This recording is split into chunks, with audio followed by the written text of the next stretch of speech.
alhamdulillah. Alhamdulillah, Rabbil Alamin. So yun po yung Adan, mashallah. So natapos na po yung Adan, mashallah. Meron po tayong mga dumating na mga bisita rito, mashallah. Mamaya, kasama po yan dito. Dagdag po yan sa mga tatalakayan po natin dito, mashallah. Mashallah. Ayan, alhamdulillah. So mas maganda, ulitin natin yung tanong doon sa mga kababayan natin. Yung tanong nila, ganito po yung tanong ng kababayan natin. Bakit ba yung inyong propeta, na si Propeta Muhammad daw, nagkaroon ng asawang marami? Bukod sa nagkaroon ng asawang marami, nagkaroon pa siya ng asawang bata, ng 6 na taon. Opo. So, yun po yung sasagutin natin. Kaya sabi nila, ganito ba? Yan ba yung turo sa inyo? Yan ba ang religion ninyo? Yan ba yung turo sa Quran? Yan ba talaga yung itinuturo sa inyo? Bakit ang propeta niya nag-asawa ng bata yan? Bukod sa bata na, marami pa siyang asawa. Okay. So, mas maganda nga, simulan na po natin kay brother Muad, mashallah. Mamaya, isa-isahin po natin yan kung bakit, mashallah, kung bakit siya nag-asawa. Ano po ba yung mga dahilan? So, yun po yung ibibigay natin ngayon, mashallah, si brother Muad muna unahin natin. Ito. Bismillah. أعوذ بالله من الشيطان الرجيم بسم الله الرحمن الرحيم رب اشرح لي صدري ويسر لي أمري واحلل عقدة من لساني ويفقهوا قولي. Para doon sa ating kababayan na nagtanong at sinasabi niya bakit ang propeta nyo, si Prophet Muhammad SAW ay maraming asawa at mahilig pa ito sa babae. Alam mo na, masabi ko sa iyo, kapatid, na kung si Prophet Muhammad ay yun talaga yung hilig niya, dapat ginawa niya. Unang-una, nung ang Islam ay kanyang ipinaparating, pinaparating ang Islam sa mga tao, inaalok siya ng kanyang mga kababayan, lalo sa Makkah, sa Mecca. Inaalok siya. Sabi sa kanya, ano ba yung gusto mo, Muhammad? Sabi niya, ano ba yung gusto mo? Gusto mo ba ng kapangyarihan, pwesto? Ibibigay namin sa iyo. Gusto mo ba ng kayamanan? Ibibigay namin sa iyo. At ang sabi pa, kung gusto mo, ipunin namin ang magandang babae at ibibigay namin sa iyo. Ito yung alok sa kanya ng mga taga-Mecca, ng kanyang mga kabayan. Ngunit hindi po ito tinanggap. Hindi ito tinanggap ng Prophet Muhammad SAW. At pangalawa, nag-asawa si Prophet Muhammad SAW sa edad na 25 years old. At ang kanyang unang napangasawa ay si Khadijah radhiyallahu anha. Si Khadijah, siya po ay ang kanyang edad po ay 40 years old. So ganun po, ganun si Prophet Muhammad SAW 25 years old at si Khadijah na kanyang napangasawa ay 40 years old. Ibig sabihin, napakalayo. Kung ang katangian ng Prophet Muhammad SAW ay sabi lang, mahilig sa babae, sa ganitong edad, sa 40 years si Khadijah, dapat meron na siyang mga napangasawa nung sa panahon na siya ay 25 years old. Ngayon, punta tayo sa bakit siya ay nagkaroon ng sasabi ng maraming asawa. Marami itong mga kadahilanan. At ang iba dito, sila, ni-reveal ni Allah Subhanahu wa Ta'ala, at mamaya mababanggit natin yan, ito ay revelasyon mula kay Allah Subhanahu wa Ta'ala na pinapaintulad sa kanya mag-asawa. Ganon. Una may mga rito, sabi may mga dahilan. Halimbawa, sa tribo, sa mga tribo noon, para mapagkaisa niya, so inaasawa niya, mayroon sa inaasawa sa tribo. Ang purpose noon para maging solido yung kanilang pagsasamahan, para tumibay, para tumibay yung pagsasama nila. Tulad halimbawa yung isang Kristiyana na napangasawa ng Prophet Muhammad SAW, isang Coptic na si Maria Al-Qidiyya, bakit niya siya naman, may purpose yun upang magkaroon siya na sa Egypt, makapunta sa Egypt, makilala sa Egypt, parang makapag-express siya ng Islam doon. At unang na yung tinatawag na solidarity. Bakit kailangan niyang asawain ng ganun. No?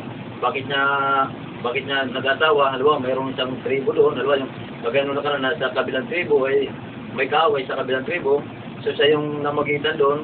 No, ang ginawa niya nung mapatahim niya ito ay nasawa niya yung sa babae sa kabilang tribo. At ganoon din sa kabilang tribo. Para magkaroon ng katawag na solidarity. No? Mapagtibay nila yung kanilang pagiging, bukod na sa pagiging brother nila, kapatid ng Islam, mas mapagtitibay pa ito kasi kung napangasawa na ng Propeta Muhammad SAW yung babae.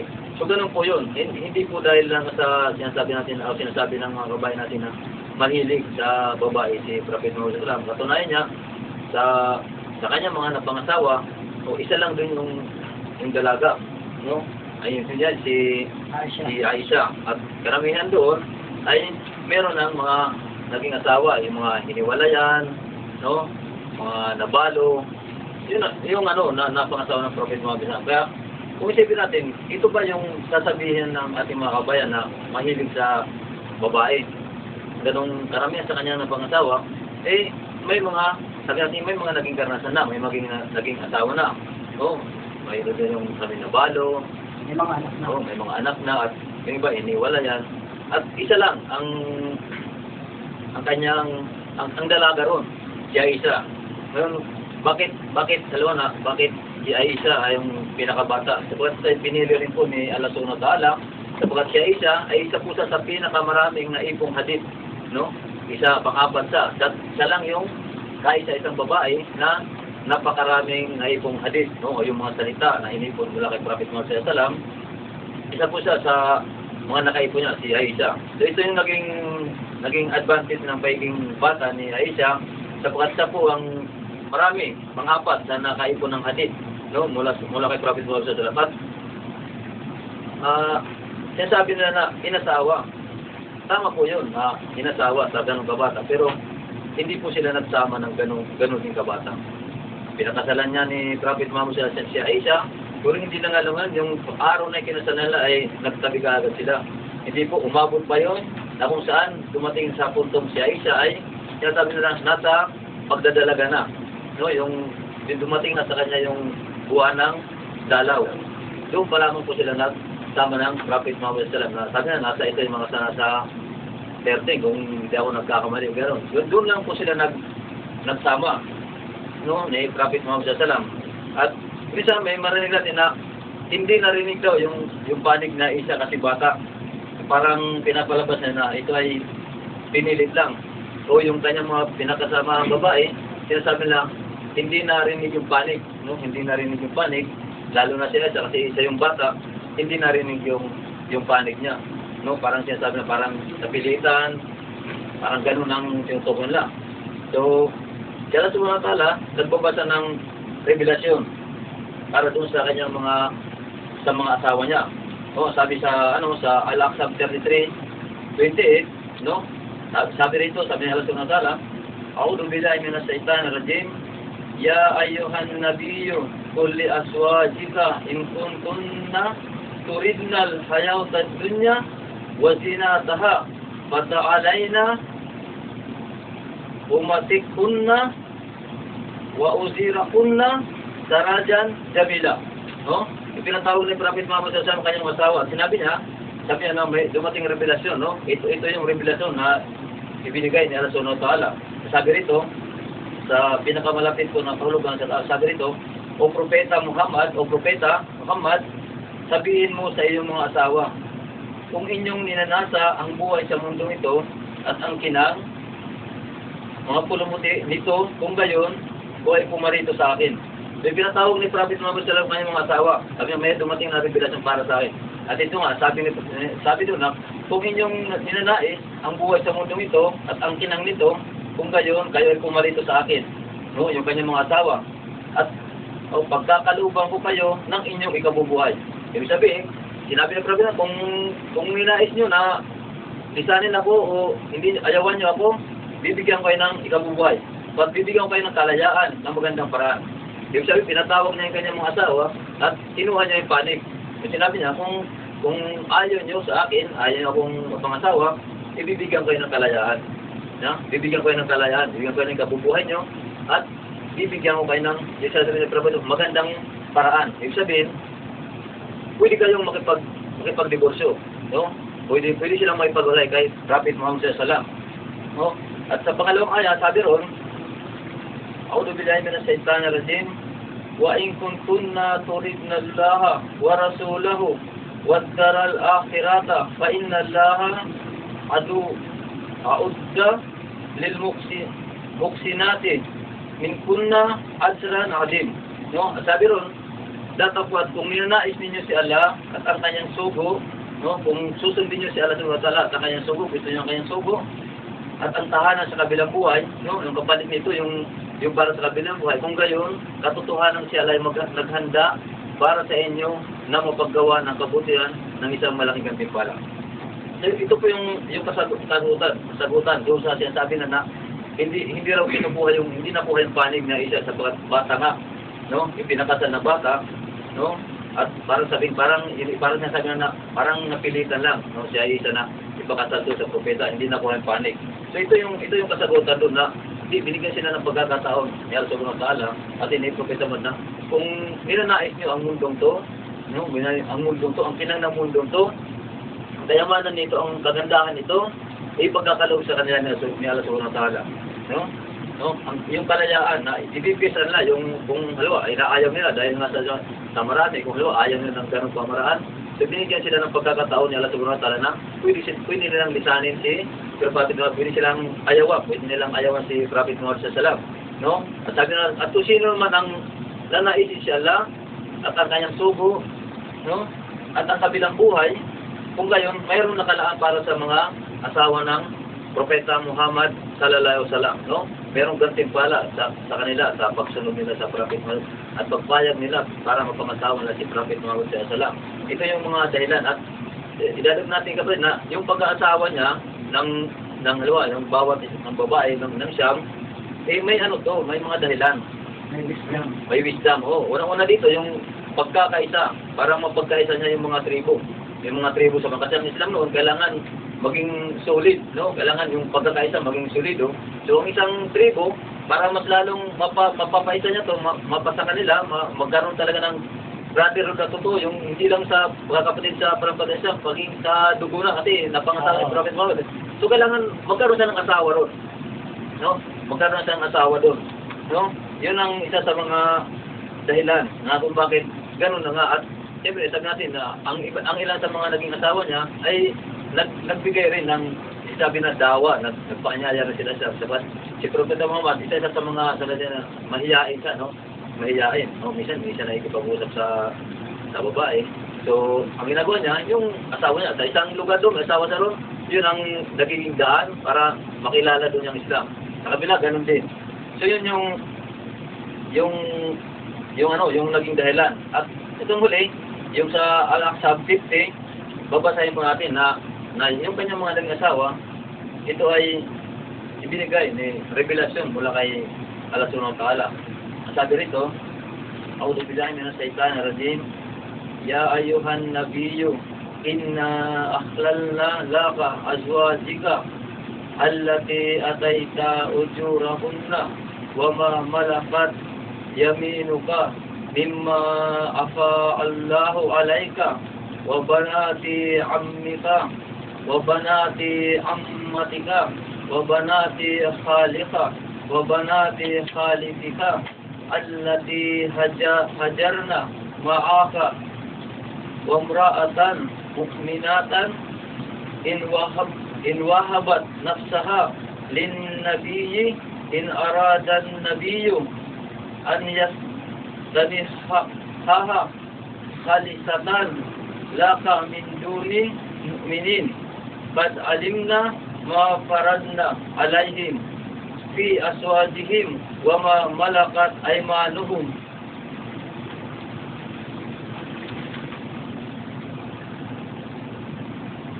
Likhay la yakuna alaykal haraj wa kana Allahu ghafurur rahim. Sabi po sa pinakamalapit na kulungan, sabi ko, O Propeta Muhammad, ginawa naming halal, legal, sa batas sa iyo, ang iyong mga asawa, matapos nila inyong gawaran ng handog, mahar o mahar, handog. At gayon din ang mga angkin ng iyong kanang kamay mula sa ibinlag sa inyo Allah.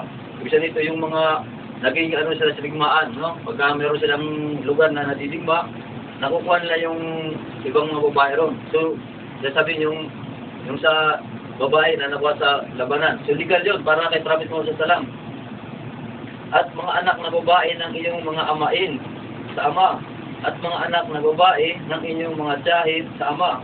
At mga anak na babae ng iyong mga amain sa ina. At mga anak na babae ng inyong mga tiyahid sa ina na nagsilikas, no, mula Maka, nakasama ka. At sino man sa mga sumasampalatayang babae na nag-alok ng kanyang sarili sa propeta, at ang propeta ay nais na pakasalan siya, ito ay tanging karapatan para sa iyo lamang at hindi sa lahat ng mga sumasampalataya. Katotohanan, aming nababatid ang aming itinalaga sa kanila na kanilang mga asawa at ang mga angkin ng kanilang mga kanang kamay, upang sa gayon ay hindi magkaroon ng sagabal sa iyo at si Allah ay lalagi na nagpapatawad ang pinakamuwain. So bigyan natin kapatid yung pinakahuli. No? Sabi, itinalaga. So yung mga asawa ni Prophet, itinalaga niya, nasusunod sa kanya yun. No? Itinalaga sa kanya yun. No? Dahil hindi natin, ibig sabihin, hindi talaga, hindi pinili ni Prophet Muhammad, kundi itinalaga yun. At ang iba rito, inaalok ng babae yung ganang sarili na pakasalan sila. No? At ang katunayan doon, si Khadija, no?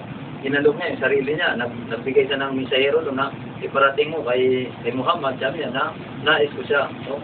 Nais ko siya may asawa at gusto niya akong pakasalan. So yung iba doon, inaalok nila yung kanilang sarili kay Prophet Muhammad sallallahu. No? So yung mga asawa niya, ito ay tinalaga ni Allah subhanahu wa ta'ala, mga kapatid. Hindi po ito yung sariling kagustuhan lang ni Prophet Muhammad sallallahu. Hindi niya yung sabi yung mahilig ka ba, ito gusto ko. Hindi ganun ang Prophet Muhammad sallallahu. Kundi bagus ito ay tinalaga sa kanya ni Allah subhanahu wa ta'ala. No? Yan lang pwede. Masyaallah. Sir po, napakalinaw po nung ito po pala, ang pag-aasawa ng Propeta Muhammad sallallahu alaihi wasallam ay walang iba kundi revelasyon ito. Ha? Hindi ito basta-bastang ginawa ng mahal na Propeta Muhammad sallallahu alaihi wasallam. Maliban na ito ay isang mensahe, revelasyon na mula kay Allah subhanahu wa ta'ala na nakakaalam ng lahat ng bagay. Kaya ang mga propeta, ganun po yun. Hindi sila kumikilos maliban na ito ay isang revelasyon mula sa Panginoon na nagpadala sa kanila. Kaya yung nangyari, yung ginawa ng Propeta Muhammad sallallahu alaihi wasallam, nag-asawa siya doon sa mga kababaihan, ito po ay malinaw na mismo binabasa ni Brother mo at ito ay nakalagay mismo sa Quran na kung saan ito ay revelasyon ng Allah subhanahu wa ta'ala. Ito ay pinag-utos kay Propeta Muhammad sallallahu alaihi wasallam. Sapagkat kung gusto nga ng mahal na Propeta Muhammad sallallahu alaihi wasallam ng mga babae, ay nabanggit din dun sa pangyayari na kung saan ang hindi mga mananampalataya ay lumapit kay Propeta Muhammad sallallahu alaihi wasallam at inaalok na gawin siyang hari ng Saudi ng Makkah. Oo, at gawin pa siyang pinuno. Bukod sa magiging hari pa, kukunan pa siya ng lahat ng mga babae. Magagandang babae, hindi lang basta-bastang babae, kundi magagandang babae pa, iipunin yun. Tapos ibibigay sa kanya. Ay kung mahilig sa babae ang Propeta Muhammad sallallahu alaihi wasallam, bakit hindi niya pagkakataon niya na yun para magkaroon siya ng maraming asawa? Hindi ba? At kukunin lahat ng mga, pipili siya ng mga ganda para ibigay kay Propeta Muhammad sallallahu alaihi wasallam. Pero bakit hindi niya tinanggap? Ha? Kasi ang gusto ng mga hindi mananampalataya, ino-offer kay Propeta Muhammad sallallahu alaihi wasallam yung pag-aasawa ng marami, bibigyan ng marami mga gandang babae. Pero ititigil niya naman yung pag-aanyaya ng la ilaha illallah. Ha? Yun ang dahilan. Ibibigay kay Propeta Muhammad sallallahu alaihi wasallam ang mga magagandang babae. Lahat pipili siya. Ano ba yan? Kasi mga naging asawa ko, medyo may matatanda na. Bukod sa matanda na, may mga asawa pa sila. Pagkakataon ko na to, sabihin ng Propeta Muhammad sallallahu alaihi wasallam. Puro dalaga yun. Oo, puro dalaga, pipili siya. Subhanallah, napakaraming napakaraming babae na lilipumin para ibigay kay Propeta Muhammad sallallahu alaihi wasallam. Di ba? Para itigil Para itigil niya yung pagkanyaya ng la ilaha illallah. Pero alam niyo po, lahat po ng mga propeta, bakit ginagawa nila to? Kasi may wisdom po dyan. Iyan po ay ang Diyos ang nakakaalam po dyan. Kaya hindi po natin po pwedeng pagbatayan yung mga sabi-sabi, yung mga chismis, yung mga paninira lamang. Alamin natin kung mayroon pong kaalaman na makukuha tayo bakit pinag-asawa. Katulad halimbawa, nag-asawa siya ng iba't iba-ibang tribo. Ha? At yung 5 doon, nakuha niya, alam 5 o 6, nakuha niya doon sa tribong Quraysh. Yung bukod pa doon, sa mga nakuha niyang ibang asawa, sa iba-ibang tribo na, katulad ng nabanggit mo kanina, yung Hudya, at saka yung Kristiyana, sa iba-ibang reliyon. Bakit? Sa iba-ibang tribo, kasi ang wisdom doon, bakit niya inasawa yon? Dahil yung mga iba-ibang tribo, mayroong higwaan, mayroong pag-aaway. So ngayon, ang ginawa ng mahal na Propeta Muhammad SAW, inasawa niya yon para magkabati-bati sila. Sapagkat ang Propeta Muhammad SAW ay tinuturing nilang isang sugo, tinatanggap nila. So kapag ang Propeta Muhammad SAW na magitan na sa kanila, at sila mawawala yung kanilang pag-aaway. Bakit? Kasi nga naniniwala sila kay Propeta Muhammad SAW na lahat ng ginagawa niya, ikinikilos niya ay revelasyon mula kay Allah Subhanahu wa Ta'ala. Ha? Yun po. Kaya nag-asawa siya ng mga iba-ibang tribo, nag-asawa siya ng mga balo. Bakit? Dahil po ang dahilan na kung saan tutulungan niya yung mga nabalo at yung mga nauli ng mga bata. Kaya yun po yung wisdom noon. Hindi basta-basta na. Katulad din sabi natin, pag may naglalakad ng mga magagandang babae niya, nakita natin maputi yung legs, maganda yung legs, turo na natin, oy, gusto ko yan, ibigay mo sa akin yan. Hindi po ganoon ang ginawa ng Propeta Muhammad sallallahu alaihi wasallam. Hindi siya kumuha ng mga babae, nakita niya maganda yung legs, maputi, sexy, mabango. Hindi po ganoon. Ang subhanallah, hindi po ganoon ang ginawa ng Propeta Muhammad sallallahu alaihi wasallam. Ha? Hindi siya namili.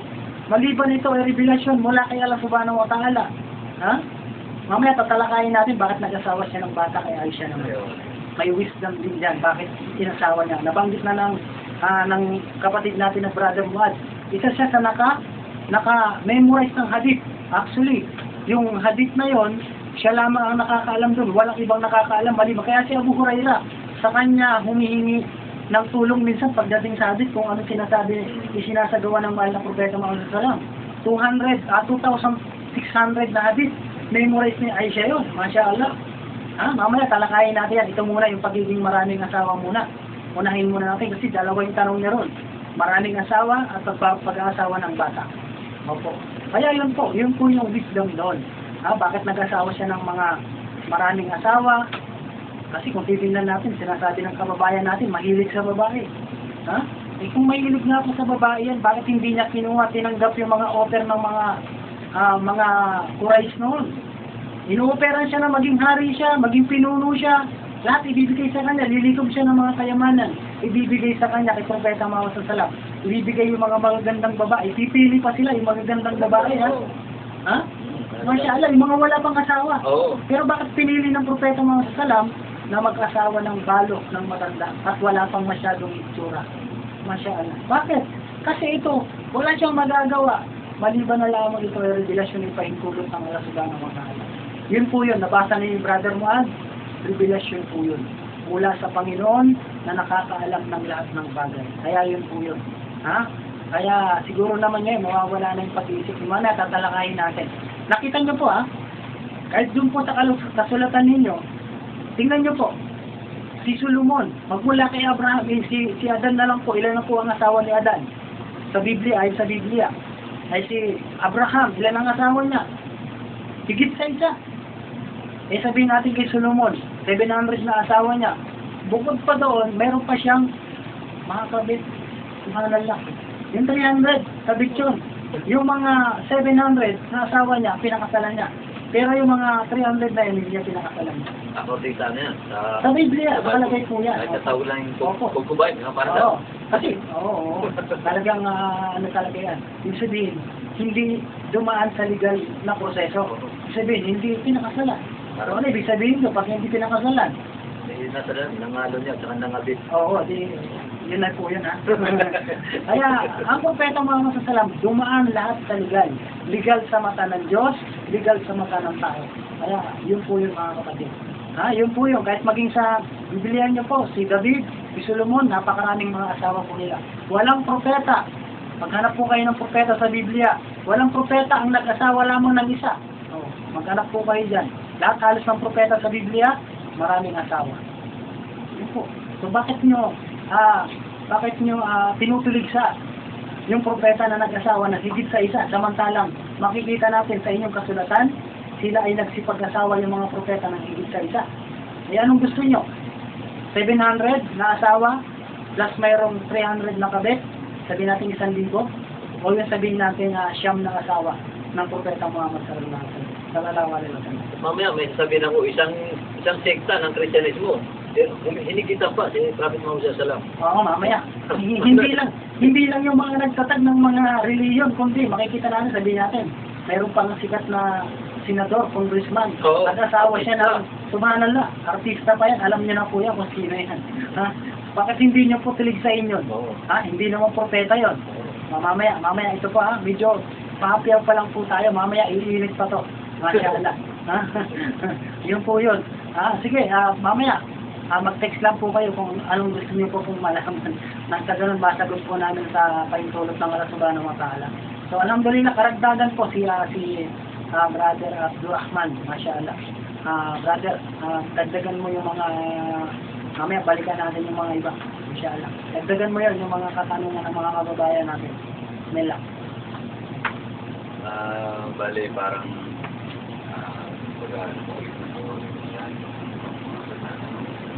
nagutan. Bali, kasi ang iniisip lang nila, ibig sabihin pag asawa ng bata, marumi na agad ang kanilang pag-iisip o kaya nag-asawa ng marami. Hindi naman ibig sabihin nag-asawa ng ganong edad na bata, makikipagdalik na agad yung iniisip siguro.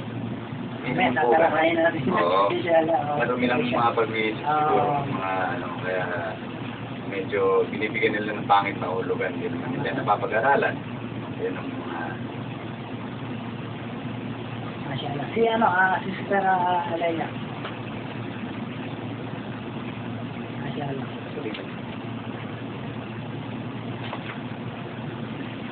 Yan po, yung wisdom, yung kaalaman na kung saan makukuha natin bakit nag-asawa ng marami ang propeta Muhammad sallallahu alaihi wasallam.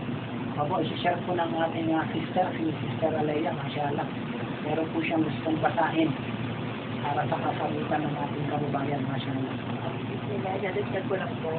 Ang sabi, ang propeta ay nagpakasal sa mga babaeng ito para sa mga ilang dahilan. Unang dahilan, layuning na uupos sa reliyon at napapatupad ng pagod. Ayun, may dahilan pala, di ba? meron. Opo, yun, babanggitin yan. Isa-isain niya po yan kung ano po yung mga dahilan na yun, bakit nag-asawa siya ng marami. Pangalawa, layuning politikal at para sa pagpapalaganap ng dawa na namin ang nilagas mo. Anyayahan ang mga tao sa Islam at ang higit ng mga iba't ibang tipo ng Arabia. Masyaallah. At ang pato ay yung panipo ng dahilan. Masyaallah. So yun po yun po masyaallah. Masyaallah, yun po yung mga dahilan na kung saan nag-asawa ang Propeta Muhammad sallallahu alaihi wasallam. Opo. Opo, yun po meron po tayong gustong karagdagan din po, masyaallah, itong opo. So, ngayon, dagdagan po natin yung mga kasagutan doon sa kung saan doon sa pag-aasawa po ng marami. Kasi ang dahilan po rito, bakit nag-asawa ang Propeta Muhammad sallallahu alaihi wasallam? May mga dahilan po dyan. Nabasa na po ni Sister Alea, pero may gusto po akong idagdag din po. Opo. Bakit po ba, ano po bang dahilan, bakit ka nag-asawa ng marami ang Propeta Muhammad sallallahu alaihi wasallam? Isa po sa dahilan na nag-asawa ang mahal na Propeta Muhammad sallallahu alaihi wasallam ng marami sapagkat kabilang siya sa mga propeta. Diba? O, katulad ng nabanggit ko po kanina, sinong propeta, sinong sugo ang nag-asawa lamang ng isa? Ha?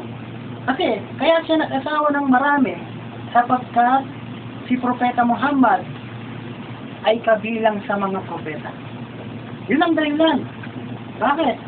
Kasi kabilang sa mga propeta, natural, ano bang mga asawa ng mga propeta? Ilan ba? O marami. Kaya kabilang siya dun sa mga propeta. Ha? Yan yung pangyayari na kung saan yung mga propeta ay nagsisipag-asawa ng marami. Kaya ang Propeta Muhammad sallallahu alaihi wasallam kabilang siya sa mga sugo at mga propeta. Kaya nga, makikita po natin Bakit nag-asawa ang Propeta Muhammad sallallahu alaihi wasallam? Nabanggit ni Brother Muad, mamaya, Brother Muad, pakibasa mo nga yung surah Al-Najm, nang sa ganun maging malinaw din po sa mga kababayan natin. Bakit? Nag-asawa ng marami ang Propeta Muhammad sallallahu alaihi wasallam. Ito ba ay sarili niyang kagustuhan lang? Ito ba ay sarili niyang pagnanasa para sa kanyang makamundong bagay, para sa pagnanasa ng kanyang laman? Okay, so yun po, pakibasa mo nga, Brother Muad. Ha?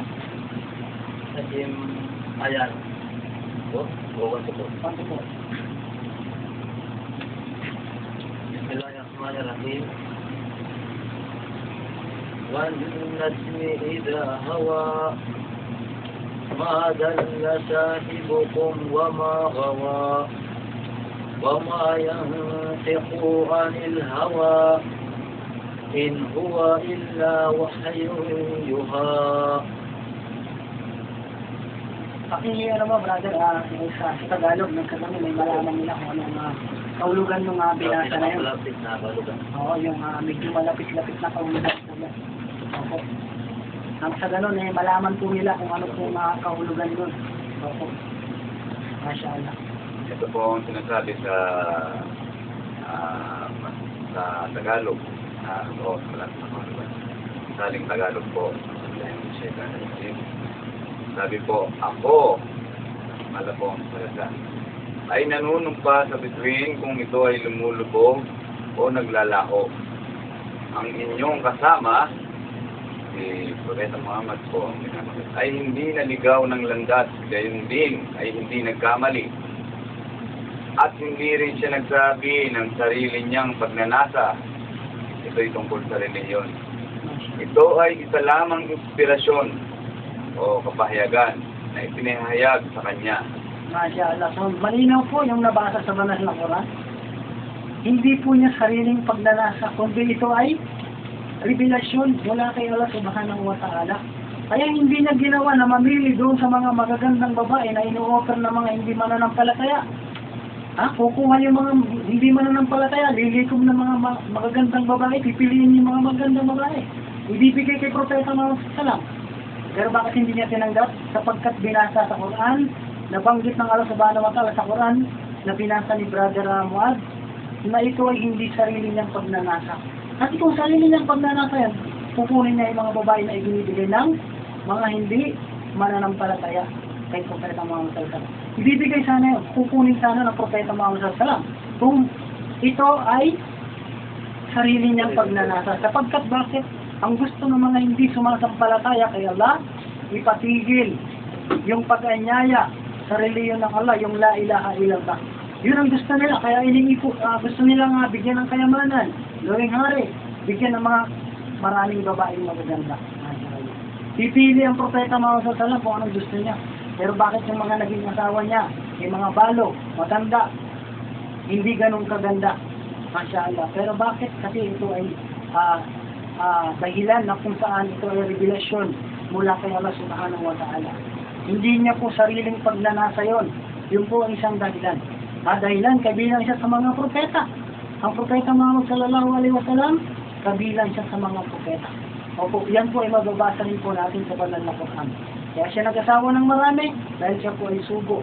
Siya rin po ay isang propeta. Opo, pakibasa mo nga, brother mga, yung chapter 30, verse 40. Sa ganun, malaman din ng mga kababayan natin, katibayan natin, na ang Propeta Muhammad sallallahu alaihi wasallam ay kabilang sa mga propeta, sa mga sugo. Sa surah Al-Ahzab, ayat 40. A'udhu billahi minash shaitanir rajim. Ma kana Muhammadun aba ahidin min rijalikum walakin rasulallahi wa khatamal nabiyyin wa kana Allahu bi kulli shay'in alim. Masya Allah. So yun po pakibasa mo rin po yung Tagalog para maintindihan ng mga kababayan natin. Po sa saling Tagalog, sabi, si Muhammad ay hindi ama ng sinuman sa inyo. Katapwat siya ang sugo ni Allah. Masya Allah. At pangpuli sa lahat ng mga propeta, at si Allah ang may ganap na kaalaman sa lahat ng bagay. Masya Allah. So, ito po ay malinaw. Kaya siya nag-asawa ng marami dahil kabilang siya sa mga propeta at mga sugo. Ha? Kaya nga sa Biblia, makikita natin, napakarami ng mga asawa ng mga sugo at mga propeta sa Biblia. Kaya isa siya. Yun ang isang dahilan. Unang dahilan, revelasyon. Pangalawa, kaya nag-asawa siya ng marami dahil kabilang siya sa mga propeta. Yan po, alhamdulillah, may bisita po tayo. Karagdagan din, masya Allah, pabatiin po natin yung kapatid natin. Bismillah, brother. Magpakilala ka muna para nang sa ganun, malaman din ang mga listeners natin, masya Allah. Bismillahirrahmanirrahim. Alhamdulillah rabbil alamin wassalatu wassalamu ala rasulillahi wa ba'd. Assalamualaikum warahmatullahi wabarakatuh.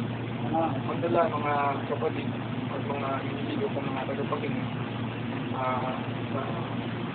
Ikaw na unang pagkakataon ko sa radio station. Masya Allah. Masya Allah. First time. Alhamdulillah. Sabi ni Sheikh, nadaan tayo sa registration, inshallah, so expected na ito pa lang ang isip ng Alhamdulillah. Masya Allah. So, actually, ako po ay balik Islam din. Allahu Akbar. Masya Allah. Dati akong station ni Cristo. Allahu Akbar. Puro para sa mga handog ka rin. Allahu Akbar. Yung katabi mo, handog din yan. Yung buong pamilya niya, Masya Allah. Ang local ko ay para sa nakikinig, may mga taga-Laguna ako. Allahu Akbar. Balibago West, Santa Rosa, Laguna. Ano pangalan mo, brother? Papakilala ka. Dati ako ay sa Christian, ako si Ariel Amak. Tama, Masya Allah. Tapos ngayon, noong 2005, naging dito ako sa Islam. Alhamdulillah. Pwede ngayon, mag-10 years na ako sa Islam. Ikaw na ngayon si Brother Ahmad. Allahu So, Akbar. actually, sa ngayon, sa kasalukuyan, pagbilang din ako sa mga grupong nagdadawat, pero hindi lang ito sa registration, sa field naman kami. Masya Allah. Kita namin yung mga Islam na nag-Islam, na siguro ngayon mag-Islam ulit sila. Magpatuloy na mag-Islam. At saka yung mga dati ng Islam, mga Marana Brothers, mga Mindanao Brothers, Tausug Brothers, na hindi sila marunong sa Islam. Nagturuan magsala, mag-abdas, mag-ablution, at pinabalik sila doon sa atin ng pananampalataya. So, alhamdulillah, yung sa programa yung alhamdulillah, napakaganda nito. Alhamdulillah, sana ito yung programa nyo, lumawig pa. Alhamdulillah, puro na kayo subhanahu wa ta'ala. Inshallah, maraming, ito maging daan ng hidayat. Patnubay. Maibalik ang mga tao sa pagsamba sa nag-iisang Diyos. Alhamdulillah. Ito'y magsilbing asbab ng Allah subhanahu wa ta'ala upang gawin makilala ng mga bawat Pilipino, bawat Kristiyano, makilala nila yung tunay na pinanggalingan nila. So, ito, alhamdulillah, kung nakikinig nyo naman ngayon, yung aking mga kaibigan dito sa Laguna, inshallah, ito na yung pagkakataon, inshallah, na mapakinggan nyo ko. Ako si Brother Ariel Amak, taga Laguna, na dating iglesia. Ang nag-ano sa akin, ang nag-doktrina sa akin, si Sergio Aguilar. Maring kilala niyo yan. Kung nandiyan siya ngayon sa Diliman, kilala niyo ako. Madami akong kaibigan, dati akong palihim ng lokal, dati akong may tungkulin sa lokal. Handog ako, ang nanay ko, di ako na isa dati. So, alhamdulillah ngayon, Paris lang, alhamdulillah Muslim. Alhamdulillah. So, yung topic kanina, alhamdulillah, bakit maraming asawa ang ating mahal na propeta Muhammad sallallahu alaihi wasallam. So, bukod dyan sa revelasyon, propeta siya, tama, alhamdulillah, sugunin siya, alhamdulillah. Pero bawat pag-asawa ng Nabi sallallahu alaihi wasallam, meron niyang mga dahilan. May mga dahilan. Isa sa mga dahilan doon, minsan sa mga tribe, yung pagkakaisa ng mga tribo, isa sa dahilan niyan, kaya ang Nabi sallallahu alaihi wasallam ay nag-asawa pa ng higit sa isa. Katulad nung isang makipagdigmaan sila sa isang tribo, na yung isa ay anak ng hari sa isang tribo na yon. Ang ginagawa niya para yung buong tribo ay maging Islam din at magsilbing dawat sa buong tribo na para sila makilala ng Islam. Ang ginagawa ng Nabi sallallahu alaihi wasallam ay ino-offer niya yung kanyang sarili para mapangasawa yung mga anak ng mga nasasakop nilang mga lugar. So may mga dahilan. Hindi ito last kung tawagin sa English na mali siya, walang kumbaga, libog sa malapit sa weekend. Hindi. May mga dahilan. Kung pag-aaralan natin ng biography ng Nabi sallallahu alaihi wasallam, ang Nabi sallallahu alaihi wasallam nung napangasawa niya ang Khadijah radhiyallahu anha ay wala siyang naging asawa. Matagal na panahon. Since nang nagsama sila ng Khadijah, more than 10 years, alam-walam, na hindi siya nag-asawa ng higit sa isa. Masya Allah. So kung yun, kung isipin natin, paluwang natin pag-isip, kung ang Nabi sallallahu alaihi wasallam ay isa siyang makamundong tao, makamundong lalaki, ay yung inoffer pa lang sa kanya ng mga Quraysh, ang mga pangasawa niya, yung ilan sa marami sa mga Quraysh na magagandang babae, ang galing sa, pinipili pa, mula sa mataas na lipunan ng mga Arabo, ay noon pa lang, nung pinakasal niya ang Khadija na isa na siyang propeta, isa na, ginawa na niya. Tinanggap niya sana yun. Tinanggap niya na sana. Oo. Tinanggap niya sana. Pero hindi niya tinanggap yun. Dahil ang Nabi sallallahu alaihi wasallam, ang sabi ng Allah subhanahu wa ta'ala, ang Nabi sallallahu alaihi wasallam ay uswatun hasana, pinakamagandang halimbawa. Pinakamagandang halimbawa. So kung ginawa ng Nabi sallallahu alaihi wasallam, yung pagiging makamundo, ay lahat siguro na Muslim ngayon ay makamundo. Katulad ko, isa lang asawa ko. Masya Allah. Isa lang asawa ko. Maraming Muslim ngayon, isa lang ang asawa. At maraming Muslim ngayon, preferably, na gusto nila na isa lang mag-asawa nila. Masya Allah. Sa ngayon ha? Sa ngayon. Pero ang alam iba naman tayo, nakatak tayo. Pero lahat ng bagay na nakatak na. Pero ito, maling kaisipan, ang Muslim, maraming asawa, maling din. Maling kaisipan yan, tanggalin sa isip yan. Yan ay isang maling propaganda ng ating mga taong ayaw nilang makilala ng kapwa nila tao yung Islam. So, ulisin natin yan. Inshallah ta'ala, talisigin natin ang biography ng Nabi sallallahu alaihi wasallam.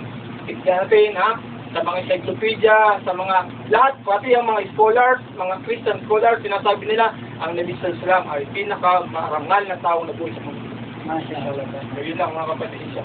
Alhamdulillah, napakaganda po nung sinabi ng kapatid natin. Masya Allah, sana every Sunday nandito siya. Inshallah. Mashallah, puro tayo mga iglesia ni Cristo rito. Allahu Akbar. Yung katabi mo, yung nanay niya na Diakonesa din, si Brother Abdurrahman, Hamdul din. Alhamdulillah. At kanina yung brother natin, ay nakausap ako. Si Brother Dawood, yung nag-aral sa Egypt, yung apo ni Felix Manalo, nandito ngayon sa Pilipinas. Ayun ang pinag-uusapan namin kanina ng mga kapatid sa Kainta, kasi nag-symposium mo kami. Sa Taytay. So, alhamdulillah. Yun po Masya Allah, mukhang mapupuno itong studio ng mga pag-Islam na dati ng Iglesia ni Cristo. Alhamdulillah. So, yun po. Alhamdulillah. Yun po yung mga dahilan na kung saan ang Propeta Muhammad sallallahu alaihi wasallam ay nag-asawa ng marami. Okay. Napakalinaw po ng mga batayan na kung saan yun ang dapat paniwalaan ng mga kababayan natin, hindi yung mga kasinungalingan, kundi yung sinasabi lamang nila ay kinukuha doon sa mga taong naninira sa Islam. At doon niya, alhamdulillah, siguro naging malinaw na yung pag-aasawa ng marami sapagkat ito ay revelasyon pala na hindi basta-basta mag-asawa ng marami ang Propeta Muhammad sallallahu alaihi wasallam. Ito ay revelasyon lamang mula sa Panginoong Allah subhanahu wa ta'ala. So doon naman tayo dumako sa bakit nag-asawa naman siya lang bata. Kasi sinasabi na, bata naman yun. 6 na taon. Grabe naman yun. Eh di, mas maganda, sagutin din natin ang sa ganun. Mawala yung pag-aalinlangan nila, yung mga sinasabi nilang mali. Di ba? Brother mo na siguro, total, marami na tayo ngayon dito. Yung paghati-hatihan natin daw, inshallah. Oo. Bakit nag-asawa daw ng marami? Bakit ka nag-asawa ng bata? Kasi yung unang tanong niya, bakit nag-asawa ng marami? Siguro, sapat na yun, sapat na natin. Di ba? So dito naman tayo, bakit nag-asawa naman ng bata at 6 years old? Okay, so, mas maganda, simulan na kami, brother, para inshallah. Siguro, okay. So, siguro, simulan ko na po. Para, inshallah. So, opo. So, bakit ba nag-asawa ang Propeta Muhammad sallallahu alaihi wasallam ng bata? Opo. Actually, yung sinasabi ng mga kababayan natin, totoo na pinakasalan ng Propeta Muhammad sallallahu alaihi wasallam ng 6 years old na taon si Aisha, sapagkat mababasa natin sa Bukhari yan, authentic hadith yan, sa mga brother natin. Okay, so, yung pangyayari na yon, pinakasalan niya, ngunit yung dumating, yung tamang edad niya na nagdalaga na siya, nagkaroon na siya ng wanang dalaw, so doon lang, hindi pa natin alam kung na-consume na ba o nagsama na sila doon sa 9 years old na yon. Sumama na siya doon kay Propeta Muhammad sallallahu alaihi wasallam sa bahay niya. Ngunit hindi natin alam ang nakakaalam lamang ang Propeta Muhammad at walang ibang ang Allah subhanahu wa ta'ala unang-una na kung kailan sila nagkaroon ng pagtatali bilang mag-asawa. So hindi natin alam yon. Sapagkat kung titignan natin, kasi sinasabi nila 9 years old, nagsama na sila, ibig sabihin, sobrang bata pa rin nung bata na yon. Kasi kung kasi ang mga kababayan natin, kinukumpara nila, halimbawa sa Pilipinas, yung mga bata rito, pag nag-edad ng 9 years old, ito talagang batang-bata pa. Pero kung titignan natin, saan ba nangyari ito at ano bang lahi si Aisha? Diba? Hindi ba Araba siya? Ay ano ba ang mga klase ng mga tao doon sa Saudi Arabia? Sabihin natin 9 years old, ngayon, pagka pumunta ka ng Saudi Arabia, bagamat hindi pa ako nakakarating doon, pero maraming brother nagsasabi na kahit ultimo mga 7 years old, talaga nga hindi mo makikilala. Akala mo, 18 na. Dahil ang lalaking babae. Ano pa nung panahon ng Propeta Muhammad sallallahu alaihi wasallam? Si Aisha na napakalaki. Hindi basta-bastang bata lang. Kaya, makikita din po natin sa pangyayari ng mga kababayan din natin. Sa Amerika, may pangyayari yan. Sa iba-ibang lugar. Halimbawa, may nangyari na isang Malaysia. Sa Malaysia, meron pong ilan lang, balita yan. Kahit sa YouTube, search mo sa internet yan. Isang bata na kung saan 9 years old, meron na siyang anak. Paano to? Hindi lang naman pala si Aisha ang nagkaroon ng asawa ng ganun ka bata. Meron din pangyayari na kung saan sa Amerika naman. Merong 20 years old na babae, meron na siyang apo. Hawak-hawak niya yung apo niya. Pwede mo 20 years old, may apo na siya. So isipin niyo kung ilang taon siyang nag-asawa. At yung naging anak niya, ilang taon na rin nag-asawa. Kaya hindi natin masasabi na ito ay batayan na kung saan pagka nag-edad, hindi natin pa pwedeng pagbatayan ng edad Kaya sinasabi ng mga kababayan natin, 18 dito sa amin. Pwede na mag-asawa, pero pag hindi 18, hindi po pwede mag-asawa. Nakakalungkot naman, nakikita natin dyan, wala pang 30 anyos, yung titip ng bata, may mga anak na. Diba? Ang masakit noon, walang ama, hindi pinanagutan, wala, parang na-disgrasya, kumbaga. Kaya, ito po, si Aisha, ang pangyayari po dito, meron pong mga wisdom din po, bakit po ba nangyayari? Bakit po naging asawa ng mahal na Propeta Muhammad sallallahu alaihi wasallam? Bakit niya pinakasalan ng ganun, kabata? Pagsama sila ng 9 years old na po siya, si Aisha. Mas maganda alamin natin kung sino ba si Aisha. Si Aisha po, nabanggit na po namin kanina sa Brother Muhammad. Si Aisha, siya po ay nakamemorize ng hadith na 2,600 na hadith. Bukod sa kanya, wala nang ibang nakamemorize. Bakit? Makikita po natin ang wisdom. Bakit yung kaalaman na makukuha natin dito, bakit ipinaintulot ng Allah? Ito ay revelasyon. Nung pagkakataon na ang Propeta Muhammad sallallahu alaihi wasallam ay nanaginip. Sinabi namin Gabriel, doon sa panaginip, buksan mo. May pinapabuksan. Nung nakita niya yung takip, tinanggal ng takip ng Propeta Muhammad sallallahu alaihi wasallam, nakita niya si Aisha. Sabi namin Gabriel, yan magiging asawa. So, yung mga propeta, kapag sila ay nananaginip, lahat yan ay revelasyon.